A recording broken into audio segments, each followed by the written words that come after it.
की शान आगे इसे बढ़ाना है। हर दिन हर पल हिंदी दिवस हमें मनाना है। नमस्कार, आप सभी को हिंदी दिवस की अनंत व असीम हार्दिक शुभकामनाएं। हिंदी भाषा किसी परिचय की मोहताज नहीं है। हिंदी वर्षों से हमारे देश में ही नहीं बल्कि अन्य देशों में भी बोली जाती है। एक सर्वेक्षण के अनुसार हिंदी विश्व की 10 शक्तिशाली भाषाओं में से एक है। अनेकता में एकता का स्वर हिंदुस्तान में हिंदी के माध्यम से ही गूंजता है। चलिए अब आपको हिंदी के महत्व से अवगत करवाने आ रही हैं आदित्य गिरीश। सरल है, सुबोध है, सुंदर अभिव्यक्ति है। हिंदी ही सभ्यता, हिंदी ही संस्कृति है। नमस्कार। हिंदी हमारे दिल की भाषा है जो कश्मीर से लेकर कन्याकुमारी, संसद से लेकर सड़कों और साहित्य से लेकर सिनेमा तक हर जगह संवाद का सबसे बड़ा पुल बनकर सामने आती है। 14 सितंबर 1949 को संविधान सभा ने निर्णय लिया था कि भारत की राजभाषा हिंदी ही होगी। इसीलिए हर वर्ष 14 सितंबर को हिंदी दिवस के रूप में मनाया जाता है। आज सोशल मीडिया और तकनीकी युग में भी हिंदी की नींव हिली नहीं है, बल्कि ज्यादा प्रखर होकर और निखर कर हिंदी सामने आई है। हिंदी गौरवमयी भाषा है, अपने आप में संपूर्ण भाषा है। मैं आज जो कुछ भी हूँ, मुझे हिंदी ने बनाया है। हिंदी मेरी मातृभाषा, हिंदी ही मेरा हमसाया है। हिंदी बोलने वालों की संख्या में दिन प्रतिदिन वृद्धि हो रही है। हिंदी की खुशबू से अक्षरों की बगिया महक रही है। हिंदी सिर्फ हमारी भाषा नहीं, हमारी पहचान भी है। तो आइए हिंदी बोले, हिंदी सीखें और हिंदी सिखाएं। अब मैं आपको हिंदी से संबंधित कुछ रोचक तथ्य बताना चाहूंगी। हिंदी भाषा को अनुच्छेद 343 के अंतर्गत देवनागरी लिपि में हिंदी को 1950 में राष्ट्रभाषा का दर्जा मिला। हिंदी की पहली कविता प्रख्यात कवि अमीर खुसरो ने लिखी। आपको ये जानकर हैरानी होगी कि हिंदी भाषा के इतिहास पर पहले साहित्य की रचना ग्राजीन द तेजी एक फ्रांसीसी लेखक ने की थी। 1977 में विदेशी मंत्री अटल बिहारी वाजपेयी जी ने पहली बार संयुक्त राष्ट्र की आम सभा को हिंदी में संबोधित किया। नमस्ते शब्द हिंदी में सबसे ज्यादा प्रयोग किया जाने वाला शब्द है। गूगल ने कहा इंटरनेट पर हिंदी की खपत बढ़नी शुरू हो गई है। आज भी यूनाइटेड स्टेट्स ऑफ अमेरिका के 45 विश्वविद्यालय सहित पूरे विश्व के लगभग 176 विश्वविद्यालयों में हिंदी पढ़ाई जाती है।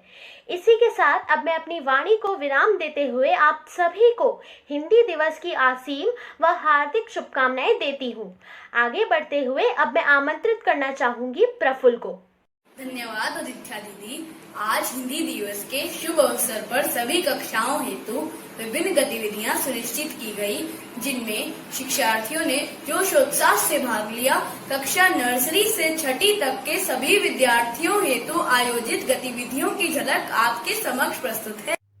नर्सरी व केजी के विद्यार्थियों ने स्वर व व्यंजन लेखन गतिविधि द्वारा विभिन्न वर्णों में रंग भरकर मातृभाषा के माध्यम से अपने रंगीन सपनों को ऊंची उड़ान देकर सभी को आश्चर्यचकित कर दिया। नन्हे मुन्नों ने जोश खरोश के साथ प्रदर्शन किया। कक्षा पहली और दूसरी के विद्यार्थी भी अपनी सुनिश्चित गतिविधि में पीछे नहीं रहे। सुंदर व आकर्षक लेख द्वारा विद्यार्थियों ने लेखन कौशल में निपुणता प्राप्त कर अपनी प्रतिभा को निखारा। पांचवी व छठी कक्षा के विद्यार्थियों ने स्लोगन लेखन गतिविधि द्वारा हिंदी भाषा के महत्व, विशेषताओं से परिचित कराते हुए इसके प्रयोग व सम्मान हेतु प्रोत्साहित किया। कक्षा तीसरी व चौथी के विद्यार्थियों ने हिंदी साहित्यकारों पर स्वांग रचा तथा अपने विषय में विशेष जानकारी देते हुए प्रत्यक्ष दर्शन कराए। कबीरदास जी 15वीं शताब्दी काशी में पैदा हुए थे। ये एक इतिहास के बहुत महान कवि थे। इन्हें बड़ा हुआ तो क्या हुआ, जैसे पेड़ खजूर, बड़ा हुआ तो क्या हुआ, जैसे पेड़ खजूर, पक्षी को छाया नहीं, फल लागे अति दूर। जीवन में एक सितारा था, माना वह बेहद प्यारा था। वह डूब गया तो डूब गया, अंबर के आनंद को देखो। कितने इसके तारे टूटे, कितने इसके प्यारे छूटे। जो छूट गए फिर कहाँ मिले, पर बोलो टूटे तारों पर कब अंबर शोक मनाता है। जो बीत गई सो बात गई, जो बीत गई सो बात गई। फिर तुम बड़े चलो, फिर तुम बड़े चलो। हाथ में ध्वजा रहे, बादल सजा रहे। ध्वज कभी झुके नहीं, दल कभी रुके नहीं। फिर तुम बड़े चलो, फिर तुम बड़े चलो। मेरा जन्म 31 जुलाई 1880 में हुआ। मुझे उपन्यास सम्राट के नाम से भी जाना जाता है। मेरा जन्म 1511 ईस्वी में उत्तर प्रदेश के राजापुर गांव में हुआ था। मेरे पिता का नाम आत्माराम दुबे है। मेरी माता का नाम हुलसी देवी है। मेरा जन्म 26 मार्च 1907 को फर्रुखाबाद उत्तर प्रदेश में हुआ था। मुझे आधुनिक मीरा के नाम से भी जाना जाता है। मैं अपनी प्रमुख कविताओं में से ये एक कविता अब ये चिड़िया कहाँ रहेगी की कुछ पंक्तियाँ आपको सुनाना चाहती हूँ। आंधी आई जोर शोर से, डाली टूटी है चकोर से, उड़ा घोंसला अंडे फूटे, किससे बात करेगी अब ये चिड़िया कहाँ रहेगी। मन राम सिमर पछताएगा पछताएगा। पापी जियोरा लोभ करत है, आज काल उठ जाएगा। धन जो बन का गर्म न कीचे, कागज गल जाएगा। रामधारी सिंह दिनकर का जन्म 23 सितंबर 1908 को सिमरिया नामक स्थान पर हुआ। वह हिंदी के एक प्रमुख लेखक, कवि व निबंधकार थे। बचन जी हिंदी कविता के उत्तर छायावाद काल के प्रमुख कवियों में से एक हैं। इनकी प्रसिद्ध कृति मधुशाला है। इनका जन्म 27 नवंबर 1907 को इलाहाबाद के पास प्रतापगढ़ जिले के एक छोटे से गांव पट्टी में हुआ था। जीवन में एक सितारा था, माना वह बेहद प्यारा था। जीवन में एक सितारा था, माना वह बेहद प्यारा था। वाह! विद्यार्थियों ने वास्तव में बहुत जोश एवं उत्साह के साथ भाग लिया। चलिए अब आगे बढ़ते हैं। मुझे बहुत खुशी हो रही है यह बताते हुए कि हिंदुस्तानी भाषा अकादमी के संस्थापक अध्यक्ष एवं हिंदुस्तानी भाषा भारती त्रैमासिक पत्रिका के संपादक आदरणीय श्री सुधाकर पाठक जी हमारे कार्यक्रम की शोभा बढ़ा रहे हैं। मैं गणमान्य श्री सुधाकर पाठक जी को उनके स्वर्णिम शब्दों सहित आमंत्रित करता हूं। राजधानी दिल्ली के प्रतिष्ठित रेनबो इंग्लिश स्कूल जनकपुरी की ओर से आयोजित हिंदी दिवस के इस कार्यक्रम में मैं उपस्थित सभी गुरुजनों का और विद्यार्थियों का स्वागत करता हूं। यह मेरे लिए गौरव का क्षण है कि मुझे इस प्रतिष्ठित विद्यालय में वक्तव्य देने के लिए आमंत्रित किया गया है। मैं विशेष रूप से आभार प्रकट करता हूं इस विद्यालय के प्राचार्य आदरणीय सौरभ राज कश्यप जी का, जिनके द्वारा इस कार्यक्रम का आयोजन किया जा रहा है, जिनके पहल पर इस कार्यक्रम का आयोजन किया जा रहा है। किसी अंग्रेजी माध्यम के विद्यालय के अंदर हिंदी दिवस के इस कार्यक्रम का होना सचमुच हमारे लिए बहुत गौरव के क्षण है। हमारा झुकाव हमेशा ही विद्यालय, शिक्षकों और विद्यार्थियों की तरफ रहा है।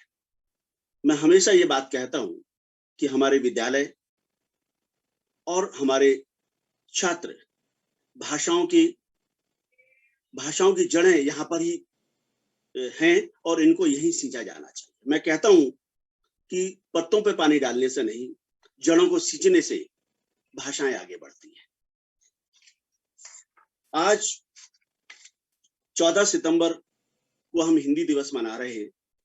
14 सितंबर 1949 को संविधान सभा ने हिंदी को राजभाषा के रूप में अपनाया, देवनागरी लिपि को अपनाया और 26 जनवरी 1950 को जब संविधान लागू हुआ और भाषा नीति लागू हुई तो उसके अंतर्गत हिंदी को राजभाषा का दर्जा दिया गया है।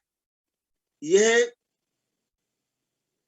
15 वर्ष के लिए इसको राजभाषा बनाया गया और उसके बाद उसको राष्ट्रभाषा बनाने का प्रण लिया गया था। लेकिन किन्हीं कारणों से, जिनका मैं इस शुभ अवसर पर चर्चा करना उचित नहीं समझता, हमारी हिंदी भाषा राजभाषा बनी हुई है और लगभग 75 वर्षों से हिंदी देश में राजभाषा के रूप में स्थापित है। पूरे देश के अंदर 65 करोड़ से ज्यादा लोग हिंदी को बोलते हैं। करीब 90% से ज्यादा लोग हिंदी को समझते हैं, उसको बोलते हैं और विश्व के अंदर 150 से ज्यादा ऐसे विश्वविद्यालय हैं जहां पर हिंदी को पढ़ाया जाता है। विश्व की दूसरी सबसे बड़ी भाषा है, लेकिन फिर भी कहीं ना कहीं हमारे देश के अंदर हिंदी को लेकर जो उत्साह होना चाहिए वो उत्साह कहीं कम दिखाई देता है। और मुझे लगता है कि अगर किसी भाषा को आगे बढ़ाना है तो उसको स्कूली स्तर पर ही शुरुआत की जानी चाहिए। उसका जो सुधार है वो विद्यालय स्तर पर ही होना चाहिए। हमारे जो छात्र हैं उन्हें ये समझाना चाहिए कि भाषाओं का महत्व क्या है। मैं कभी भी किसी भाषा का कभी भी विरोधी नहीं रहा। देश के अंदर 6000 भाषाएं हैं। हमें समझना पड़ेगा कि जब भाषा खत्म हो रही होती, मर रही होती, तो उसका नुकसान क्या होता है। भाषा अपने आप में कभी मरती नहीं है। भाषा मरती तो उसके साथ हमारी सभ्यता, हमारी संस्कृति, हमारे आचार, हमारे विचार, हमारे व्यवहार, ये सब चीजें भी उसके साथ चली जाती। अगर कोई भाषा खत्म होती है तो उसके साथ ये सब चीजें खत्म हो रही हैं, लेकिन अगर भाषा कोई बचती है तो ये सब चीजें भी बची रहती है। हमारे देश का 6000 वर्षों से ज्यादा गौरवपूर्ण एक इतिहास है। उस इतिहास को, संस्कृति को, सभ्यता को बचाए रखने के लिए हमारी भाषाओं का बचा रहना चाहिए, क्योंकि ये बहुत लंबा वक्तव्य हो जाएगा। मैं बच्चों से सिर्फ इतना कहना चाहता हूं कि अपनी भाषाओं से जुड़े रहिए। स्थितियां ऐसी बन रही है, शिक्षा नीतियां कुछ इस तरह की बनी कि और भाषाएं, विदेशी भाषाएं हमारे ऊपर कहीं ना कहीं लागू होती रही और उन विदेशी भाषाओं ने कहीं ना कहीं हमारी भाषाओं की चमक को कम कर दिया। लेकिन ये हम लोगों की नैतिक जिम्मेदारी बनती है कि हम अपनी भाषाओं से जुड़े रहें। भाषाओं से जुड़े रहना क्यों जरूरी है? मुझे लगता है कि जिस उम्र के अंदर बच्चे जो पढ़ रहे हैं, विद्यालय स्तर पे जो बच्चे पढ़ रहे हैं, उस स्तर पर कितनी भी भाषाओं को सीखा जा सकता है, 2, 3, 4, 5, 6। और भाषा शास्त्री कहते हैं कि बच्चों तो 18 से 20 भाषाएं भी सीख सकते हैं। तो उन 20 भाषाओं के सीखने के लिए अपनी भाषाओं को भूलना कहीं उचित नहीं है। मैं ये मान के चलता हूं कि जो बच्चा स्कूली स्तर पर प्रारंभ में इन भाषाओं को छोड़ देता है, उनसे विरक्ति हो जाती है, हिंदी को छोड़ देता है। कुछ विद्यालयों में इस तरह की व्यवस्था चल रही है कि 8वीं कक्षा के बाद हिंदी को समाप्त कर दिया जाता है, उसकी जगह और विदेशी भाषाएं आ जाती है, फ्रेंच आ जाती है, जर्मन आ जाती है, स्पेनिश आ जाती है और हिंदी को कहीं वैकल्पिक विषय बनाकर वो छूट जाती है। किसी कारणों से, किसी भी चकाचौंध के कारण छूट जाती है। तो मैं बार बार ये बात कहता हूं कि जो बच्चा यहां से पढ़ कर जाएगा वो 12वीं कक्षा के बाद, स्नातक होने के बाद किसी भी प्रवेश परीक्षा में जाएगा। प्रवेश परीक्षा के माध्यम से वो देश के जो प्रशासनिक सेवा में जाएगा। समझ लीजिए किसी जिला का वो कलेक्टर बन के जा रहा है, कहीं का अगर वो विज्ञान के क्षेत्र में जा रहा है, कहीं डॉक्टर बन रहा है, तो किसी सरकारी किसी विद्यालय, सरकारी किसी अस्पताल के अंदर उसका बड़ा डॉक्टर बन के जाएगा, सीएमओ बन के जाएगा, एसडीएम बन के जाएगा। वहां जिन लोगों से वो संपर्क करेगा वो सभी लोग हिंदी बोलने वाले लोग। इस देश के अंदर अगर व्यापार करना है, इस देश के अंदर आपने नौकरी करनी है, इस देश के अंदर आपने किसी भी व्यवसाय को अपनाना है, तो आपको कहीं ना कहीं अपनी भाषाओं की जरूरत पड़ेगी। आपका यहाँ से किसी नौकरी में आपका यहाँ से स्थानांतरण अगर तमिलनाडु की कहीं किसी जिला के अंदर हो जाता है तो वहां फ्रेंच, जर्मन, स्पेनिश काम नहीं आएगी। यहाँ पर एक हिंदी ही भाषा ऐसी है जो संपर्क की भाषा के ऊपर, संपर्क भाषा के रूप में जिसको आप प्रयोग कर सकते हैं, क्योंकि ये एक ऐसी भाषा है जो देश के हर कोने में बोली जाती है। आज हिंदी का आकर्षण विदेशों तक है। आज हमारी बढ़ती हुई अर्थव्यवस्था है, इस अर्थव्यवस्था को विदेशी कहीं ना कहीं सलाम करते हैं उस उगते हुए हम एक उगते हुए सूर्य हैं। हमारी जो अर्थव्यवस्था है पूरी तरह से पूरे विश्व के अंदर अपनी धमक जमा रही है। तो कहीं ना कहीं विदेशी लोग हमसे प्रभावित हैं, तो कहीं ना कहीं हमारी भाषाएं भी वहां जा रही हैं। तो वो लोग हिंदी को अपना रहे हैं और हम लोग हिंदी को छोड़ेंगे, तो ऐसी स्थिति में कहीं ना कहीं हम पिछड़ते चले जाएंगे। तो आप विदेशी भाषाओं को भी समझिए, उनको भी पढ़िए, अंग्रेजी भी पढ़िए, फ्रेंच भी पढ़िए, जर्मन भी पढ़िए, लेकिन जब उनकी जरूरत हो। भाषा शास्त्री कहते हैं किसी भाषा को सीखने के लिए 4 से 6 महीने का समय लगता है। जब आपको फ्रांस जाना है तो फ्रांस सीख लीजिए, जब आपको जर्मनी जाना है तो आप जर्मन सीख लीजिए, जब आपको जापान जाना है तो जापानी सीख लीजिए। लेकिन उन भाषाओं की कीमत पर अपनी भाषा को छोड़ना कहीं उचित नहीं है। मैं विनम्र निवेदन करना चाहता हूँ इस शुभ अवसर पर, हिंदी दिवस के शुभ अवसर पर मैं विनम्र निवेदन करना चाहता हूँ, अनुरोध करना चाहता हूँ शिक्षकों से भी कि वो इस बात का ज्ञान अपने बच्चों तक पहुंचाएं। बच्चों से भी मैं अनुरोध करना चाहता हूं कि वो कभी भी अपनी भाषाओं से विमुख ना हो, हिंदी को अपने जीवन में अपना के रखें। हिंदी का रोजगार क्षेत्र बहुत विस्तृत है। लोग इस तरह का एक मिथक भावनाएं फैलाई जा रही हैं कि हिंदी के अंदर रोजगार नहीं है। आप समझिए, एक सही हिंदी बोलने वाला व्यक्ति अलग अलग रोजगार में जाकर अपना पूरा जीवन यापन करता है। वो पत्रकार के रूप में जाता है, वो अनुवादक के रूप में जाता है, विदेशों में जाके करता है। बड़ी अब चीन में हिंदी की जरूरत है, जापान में हिंदी की जरूरत है, सभी जगह वहां पर जरूरत है। और आप समझिए, आप अपनी भाषा पे गर्व करना सीखिए। जितनी भी देश की अर्थव्यवस्थाएं, मैं अगर गिनवाऊंगा अर्थव्यवस्थाओं को, अगर जितनी भी देश की जो बड़ी बड़ी विकसित अर्थव्यवस्थाएं हैं, जापान है, चीन है, ब्राजील है, श्रीलंका है, चिली है, कोलंबिया है, क्यूबा है, इंडोनेशिया है, मलेशिया है, अमेरिका है, रूस है, Korea, England, France, Germany, Spain, Israel, ये सभी विकसित अर्थव्यवस्थाएं हैं। इन्होंने अपनी भाषा के दम पर ही पूरा विकास किया है, पूरा विकास किया है। और अंत में ये बात जरूर कहना चाहूंगा, मैं एक उदाहरण देके आपको बात बताऊंगा। इजराइल एक बहुत छोटा सा देश, वहां की 45 लाख की जनसंख्या है। हमारे साथ साथ ही वो आजाद हुआ। आजादी के फौरन बाद उसने कहा कि हमारी पूरी अर्थव्यवस्था हमारी अपनी भाषा में चलेगी। उसने घोषणा कर दी कि कोई विदेशी भाषा से हमारा देश नहीं चलेगा, हमारी अपनी भाषा उस देश को चलाएगी। और अगले दिन से उसने हिब्रू को अपनी राष्ट्रभाषा घोषित कर दिया। हिब्रू वो भाषा है जो 1000 वर्ष पहले लगभग विलुप्त हो गई थी, और उन्होंने उस भाषा को जिंदा किया। और आज इजराइल 16 से ज्यादा नोबेल पुरस्कार जीतने वाला देश है। उसकी तकनीक उच्चतम स्तर की है। पूरा संसार उसकी तकनीक, पूरे संसार में उसकी तकनीक निर्यात की जाती है। तो हमें अपनी भाषा की ताकत को कहीं ना कहीं महसूस करना चाहिए। और दूसरी बात ये मैं जरूर कहना चाहता हूँ कि अपनी भाषाएं, मैं मात्र हिंदी की बात, क्योंकि हिंदी दिवस है, हिंदी की बात करूं, लेकिन इसके साथ भी मैं एक बात और जोड़ देना चाहता हूँ कि हमें अपनी मातृभाषा का भी सम्मान करना चाहिए। मैं जिस भी मातृभाषा में पला बढ़ा, उस भाषा को भी अपनाना चाहिए, क्योंकि कोई भी भाषा मरती है तो उसके साथ संस्कृति और सभ्यता और हमारे संस्कार चले जाते हैं। जो लोग गुजराती हैं वो गुजराती, जो पंजाबी हैं, जो सिंधी हैं, उन सभी भाषाओं से जुड़े रहें अपनी पारिवारिक स्तर पर, और आम बोलचाल में हिंदी का प्रयोग करें। जहां तक जरूरत अंग्रेजी की ना हो, किसी और भाषाओं की, उन भाषाओं को मत बोलिए। आप अपने आप को सम्मान से जोड़िए कि आप जबइए, जब कौन बनेगा करोड़पति में अमिताभ बच्चन जी जब बैठकर जिस भाषा का प्रयोग करते हैं और पूरा विश्व उसको सुनता है, पूरा हिंदुस्तान सुनता है, पूरा विश्व सुनता है और वाह वाह करता, तालियां बजाता, तो भाषा के अंदर क्या ताकत है। कभी आप चाणक्य सीरियल को देखिए, कभी आप महाभारत सुनिए, कभी रामायण सुनिए, उसके बाद उसमें जो भाषा बोली जाती है उस भाषा को आप भी बोलिए।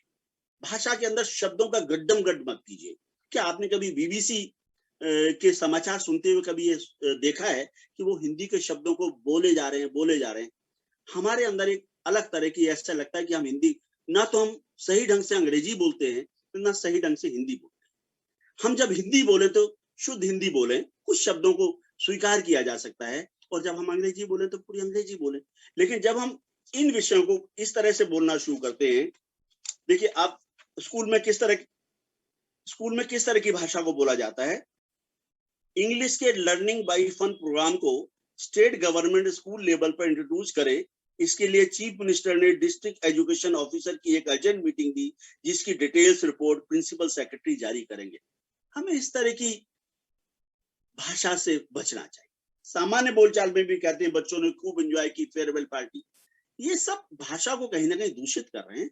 तो अच्छी भाषा बोलिए, प्रभावशाली भाषा बोलिए, अपनी भाषा पर गर्व कीजिए। हिंदी सबसे वैज्ञानिक भाषा है, सारे विश्व में जिसको बहुत सम्मान प्राप्त है। 150 से ज्यादा विश्वविद्यालय में बोली जाती है, विश्व की दूसरी सबसे बड़ी भाषा है। और अगर दोबारा से गिनती कर ली जाए तो मैं कहता हूं कि जिस तरह से भारत की धमक पूरे विश्व पर है, तो ये विश्व की नंबर 1 भाषा है। अगर सही आंकड़े निकाले जाएं तो ऐसी भाषा जो बहुत वैज्ञानिक है, ऐसी भाषा जिसकी ताकत को पूरा विश्व स्वीकार कर रहा है, उस भाषा को बोलने में कहीं कोई गतिरोध नहीं होना चाहिए, पूरे सम्मान के साथ बोला जाना चाहिए। और विद्यालय प्रशासन का भी, विशेष रूप से शिक्षकों वर्ग का, विशेष रूप से प्रबंधकों का ये कर्तव्य बनता है, एक नैतिक कर्तव्य बन जाता है कि अपनी भाषा को बचा के रखें, बच्चों के अंदर उस संस्कृति और नैतिकता का पाठ पढ़ाएं, और इसी भाषा के माध्यम से पढ़ाया जा सकता है। और मैं रेनबो इंग्लिश स्कूल के प्रबंधकों को, उनके प्राचार्य महोदय को बहुत बहुत साधुवाद देना चाहता हूँ। ऐसे निर्णय बहुत कम विद्यालय ले पाते हैं कि हिंदी दिवस का आयोजन कर रहे हैं, उसके अंदर वक्तव्य करवाए जा रहे हैं, और बच्चों को नाम है रेनबो इंग्लिश स्कूल, और आप अपनी भाषा को लिखते हैं, सजग प्रहरी के रूप में आप आगे आए हैं। मैं साधुवाद देता हूँ, पुनः आभार करता हूँ। आपने मुझे सचमुच ये सम्मान दिया कि मैं इस अवसर पर अपने बच्चों से, आपके शिक्षकों से रूबरू हो पा रहा हूँ, उन्हें इस विषय में शुभकामनाएं दे पा रहा हूँ। मैं इस विशेष अवसर पर, इस हिंदी दिवस के ऊपर पुनः सभी शिक्षकों का, प्रबंधकों का और मेरे प्यारे बच्चों को बहुत बहुत शुभकामनाएं देता हूँ। बहुत बहुत धन्यवाद। महोदय, सभी को हिंदी भाषा हेतु अभिप्रेरित करने तथा अपना अमूल्य समय देने के लिए आपका बहुत बहुत धन्यवाद एवं आभार। तो अब दिल थाम के बैठ जाइए और मुहावरे संवाद का मजा लीजिए। आजकल तो महंगाई आसमान छू रही है। हाँ, सब्जियों के दाम भी सोने चांदी के बराबर हो गए हैं। महंगाई के कारण आजकल तो आटे दाल का भाव पता चलने लग गया है। हाँ, अब महंगाई के लिए हमें अपनी कमर कसनी ही पड़ेगी। अगर महंगाई कम होना, मैं तो घी के दिए जलाऊंगी। हाँ, सही कह रही हूँ, मैं भी। पहले इतनी महंगाई नहीं थी।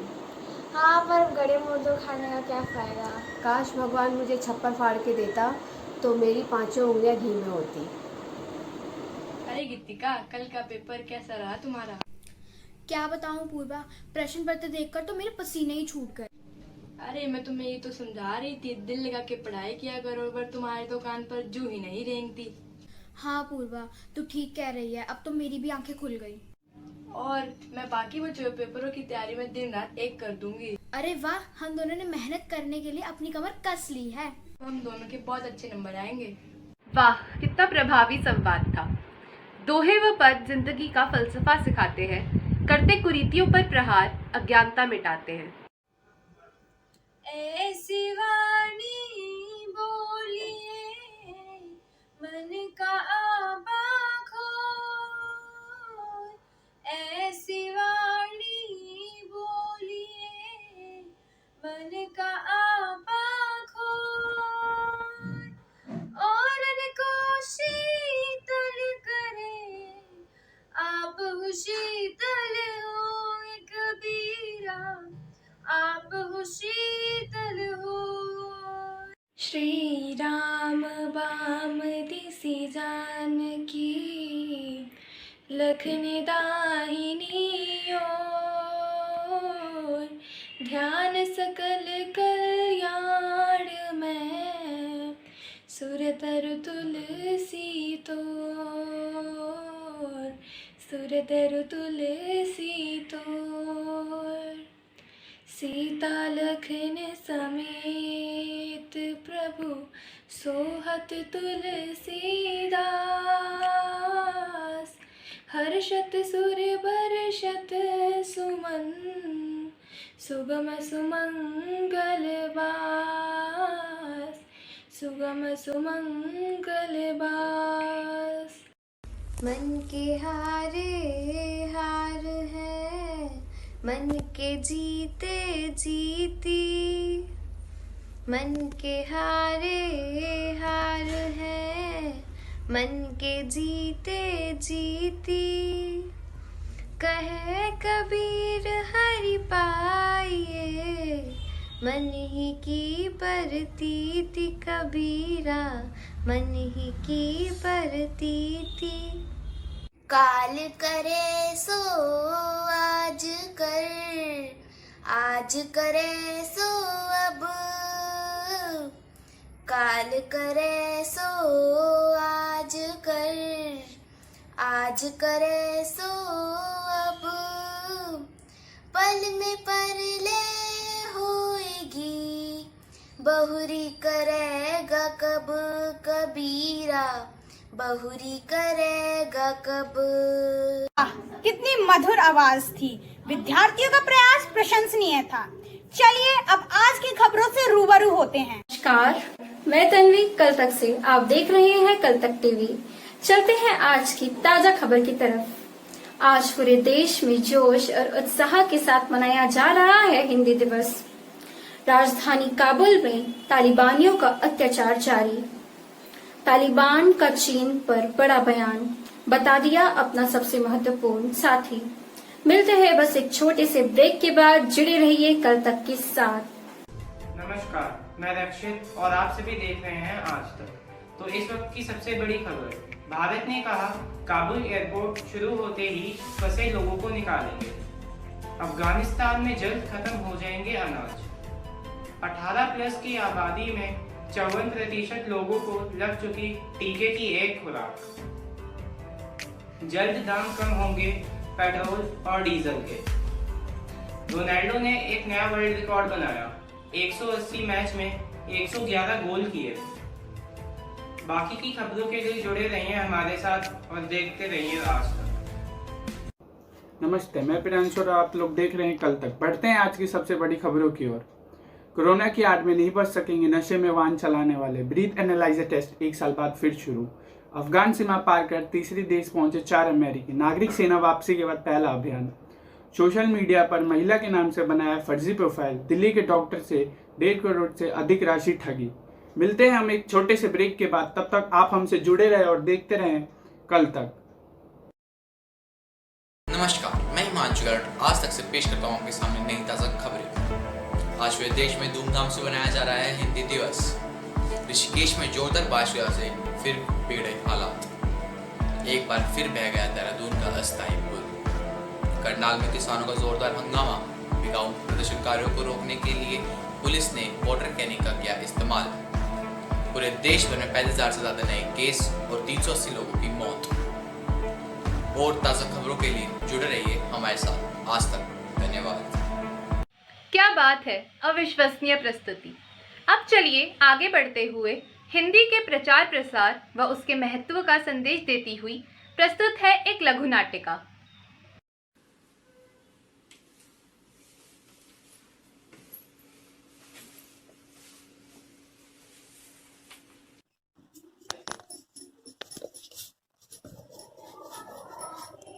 आ गई तुम?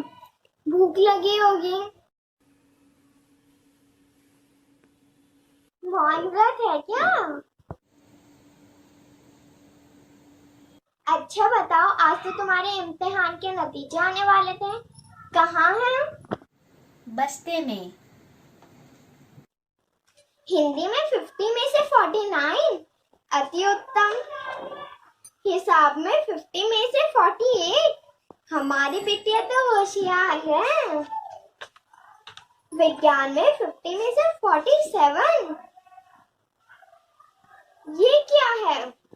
अंग्रेजी की उत्तर पुस्तिका है। ये खाली क्यों है? ये प्रश्न क्यों नहीं किया? माँ, मुझे इसमें अपने सपनों के बारे में लिखना था, अंग्रेजी में। तो क्या हुआ बेटा, आप तो अंग्रेजी स्कूल में ही पढ़ते हो, तो लिखा क्यों नहीं? माँ, हमें अंग्रेजी सपने नहीं आते।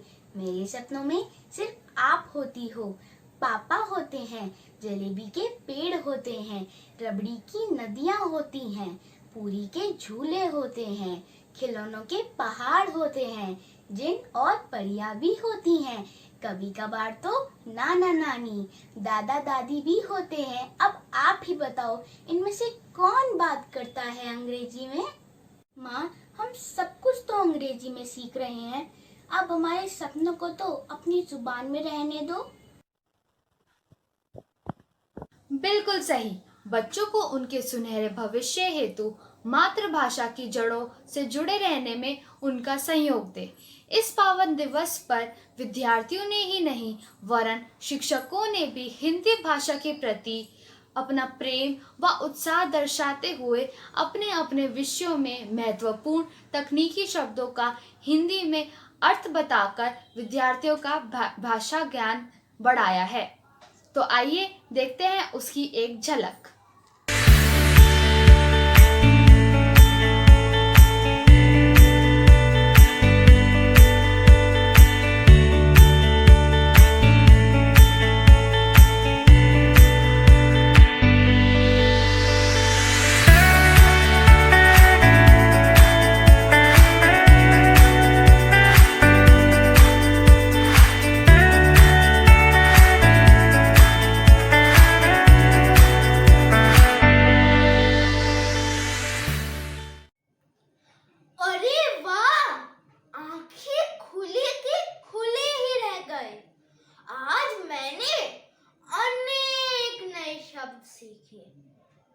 आप सबको तो पता ही है, आज है हिंदी दिवस का अवसर। नाचेंगे गाएंगे हम सब मिलकर।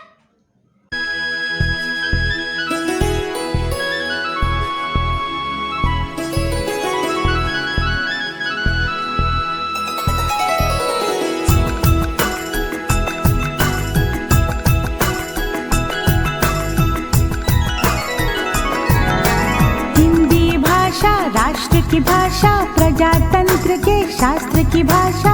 हिंदी भाषा राष्ट्र की भाषा, प्रजातंत्र के शास्त्र की भाषा।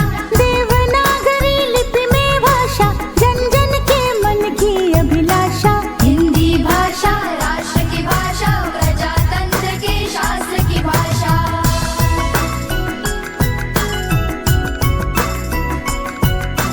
भारत की सारी भाषा की बहने हैं। भारत की सारी भाषाएं इस भाषा की बहने हैं। मुकुट राष्ट्र भाषा का सिर पर शोभित इसके गहने हैं। पढ़े वही जो दिखे, सुने वही जो लिखे। पढ़े वही जो दिखे, सुने वही जो लिखे। ये विशेषता हिंदी ने पाई है। संपूर्ण राष्ट्र के जनमन में हिंदी से एकता आई है। हिंदी भाषा राष्ट्र की भाषा, प्रजातंत्र के शास्त्र की भाषा।